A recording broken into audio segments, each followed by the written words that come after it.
आपके बच्चे सक्सेसफुल बन गए तो आपका परिवार आगे बढ़ जाएगा। आप पाखंड के अंदर में करोड़ों रुपए खर्च कर दो, मट्टी भोज के ऊपर में आप पूरे खड़े कर दो, आप बहुत बड़े मतलब 5 गांव को जिमा दो,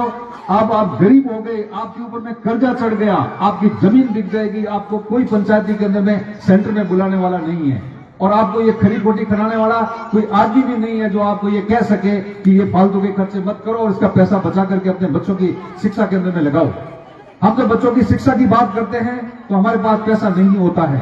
कहते हैं कि सर टाबोन हेयर में कटू पड़ाओ खर्चो बढ़ो हुए, और उसी परिवार के अंदर में किसी की मौत हो जाती है तो 5 लाख रुपए 7 लाख रुपए आप खर्चा कर देते हो, फिर वो पैसा कहां से आता है आपके पास में?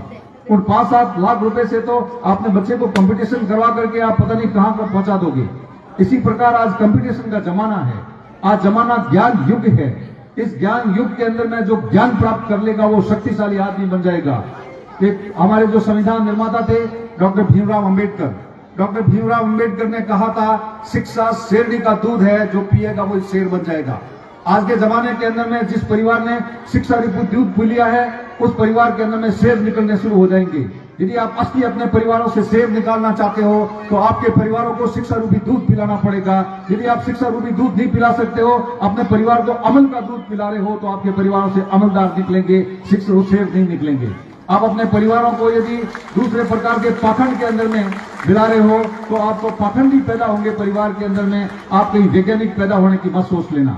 हम यहाँ से रामदेवरा पता नहीं कहां की पैदल यात्राएं कर देते हैं और बाद में छाड़े पड़ करके और 3 दिन आकर के पड़ जाते हैं, काम नहीं करते हैं। मैं कहता हूं कि अपने बच्चों को IIT की विजिट करवाओ, अपने बच्चों को Indian institute of medical sciences के अंदर में विजिट कराओ, अपने बच्चों को इंडियन इंस्टीट्यूट ऑफ साइंसेज के अंदर में विजिट कराओ, बच्चों को बेंगलोर भेजो एजुकेशन टूर के ऊपर में, तो दुनिया देखेंगे, उनको पता लग जाएगा कि साइंस के कैसे कैसे इंस्टीट्यूशन है, एग्रीकल्चर विश्वविद्यालय क्या होता है, IIT क्या होती है, एम्स क्या होता है, इंडियन इंस्टीट्यूट ऑफ साइंस क्या होता है, Indian institute of statistical sciences क्या क्या होता है, भाभा ऑटोमेटिक रिसर्च क्या है, इसरो क्या है। हमारे बच्चों को ऐसे ऐसे इंस्टीट्यूशन में भेज करके उन बच्चों को दिखाओगे तब पता लगेगा कि अच्छा गांव के लोग यहां भी पहुंच सकते हैं, कंपटीशन करके मैं यहां भी पहुंच सकता हूं एक दिन, तो फिर बच्चों के मन के अंदर में प्रेरणा आएगी। जब बच्चों को पता ही नहीं है कि कहां जाना है तो बच्चे कैसे जाएंगे? हम बच्चों के लिए उस प्रकार का पैसा खर्चा नहीं करते हैं, उनको कहीं टूर के नहीं भेजते हैं, इसके साइंस के वालों के चक्कर में उसके संपर्क में नहीं लाते हैं, तो हमारे बच्चे तो फिर यहीं रहेंगे, अमल खाएंगे और वो चाय पियेंगे, बीड़ियां पियेंगे, हुक्का पियेंगे और वो पाखंडी बन जाएंगे। यदि आपको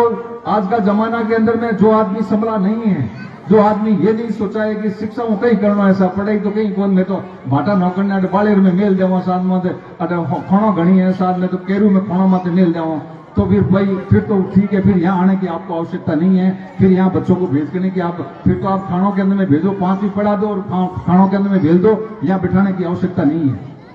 यदि आप चाहते हो कि वास्तव में आपका विकास हो तो शिक्षा रूपी जो बाण है उसको अच्छी तरह से आपको मजबूती से पकड़ना पड़ेगा।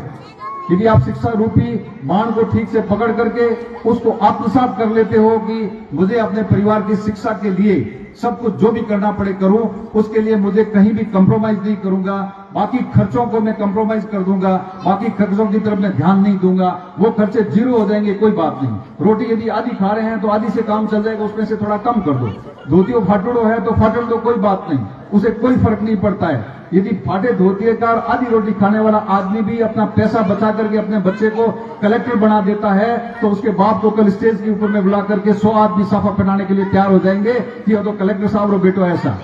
बिल्कुल एकदम उसमें आपको आप आजाद देंगे। तो ये जो आपको जो सोचने की जरूरत है, बच्चों को भी चाहिए कि वो अच्छी संगत के अंदर में रहें।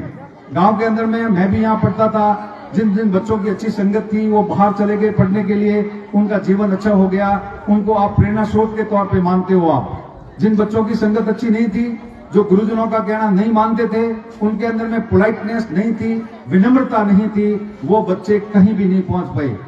बच्चों को समझ में आने की आवश्यकता है कि विद्या ददाति विनयम,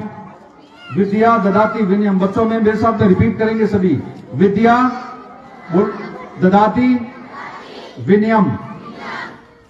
ये क्रक्स है आपके जीवन का। यदि विद्या प्राप्त करने के बाद आप विनम्र व्यक्ति नहीं बनते हो और बटन खोल करके चलते हो और मार साहब हम यकड़न बात करो, गाँव वाला हम यकड़न बात करो, गाँव वाला कोई कहे कि छोरो ठीक चलो रे और छोरो गाँव वाला जो आदमी मुंह तोड़ देते हो आप लोग, थोड़ो कौन लियो, थोड़े बाप रो कौन लियो, तो इसका मतलब है कि आप अपने खुद के पांव काट रहे हो। आप ये सोचना कि आपके अंदर में ये जो घमंड है, जो थोड़े दिन का घमंड रहेगा, ये आपका 20-22 साल की उम्र के बाद में जब घरवाले बोलेंगे कमा के लेके आ, और जब आपका घमंड के अंदर में आप कहीं पहुंचोगे तो आपको कोई भी नौकरी के अंदर में नहीं लेगा, कोई धंधे में नहीं लगेगा। लोग कहेंगे वो घमंडी छोरा और काम रोको यहाँ पर है। तो आपको शिक्षा के माध्यम से सबसे पहले ये सीखने की आवश्यकता है कि आप विनम्र बने, आपकी भाषा सभ्य हो, आप अच्छे लोगों के संपर्क के अंदर में बैठे हैं।